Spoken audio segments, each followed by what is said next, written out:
How you doing, good people? This is Dave Bit Animal. All right, so Super Mario Brothers was a wildly successful game. So much so that gamers started asking for a sequel.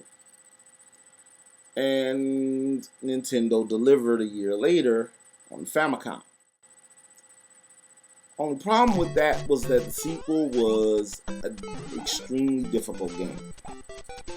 And they while Japanese gamers were having problems with it, American gamers hadn't played it yet, and they didn't know what to expect from this Super Mario Brothers 2 game whenever it did come. So you have this game that's too hard for Japanese gamers, for a lot of them, and you're worried about your American market. What do?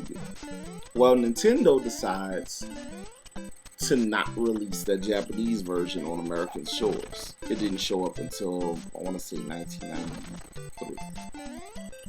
Instead, they take another game for the Famicom, Doki Doki Panic, change a few things around, and we end up with Super Mario Brothers 2.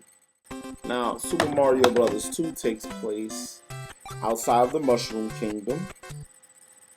Actually, this game, the only thing that ties this game to the Mushroom Kingdom is the fact that two of the playable characters are Princess Toadstool and Toad. Toad is the little guy, if you didn't know, is the little guy that when you beat Bowser in the different castles in in the first Super Mario Brothers game, he would say, "Thank you, Mario, but our princess is in another castle." There are no fireballs in this game.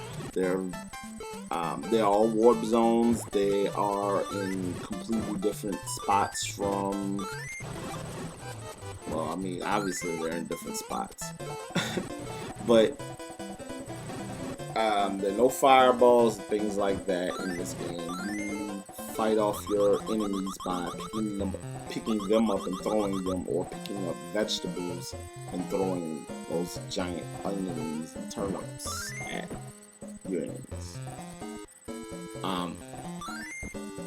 Super Mario Brothers 2, or as it became known in Japan, Super Mario USA. I thoroughly enjoy the game. It's probably my favorite game in the Mario Brothers franchise, but there was always this huge controversy surrounding Super Mario Brothers 2. Why weren't American gamers allowed to decide whether or not the game was too easy or too difficult for them? Well, that's simple. There was no internet back then. They would have had to send the game to people to test in the US, things like that. And let's be honest, we as consumers can be idiots at times.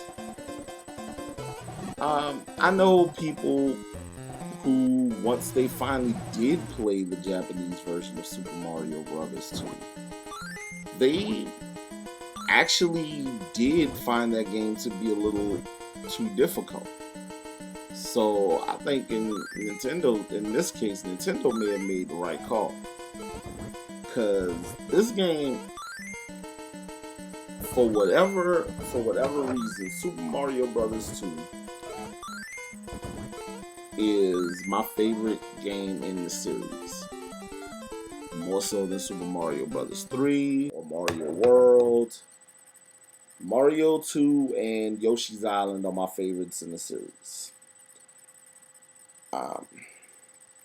They're very fun games that have the soul of a Mario game, though they may be distractions or departures from traditional Mario series. This has been a Bit Animal. I'll catch y'all tomorrow.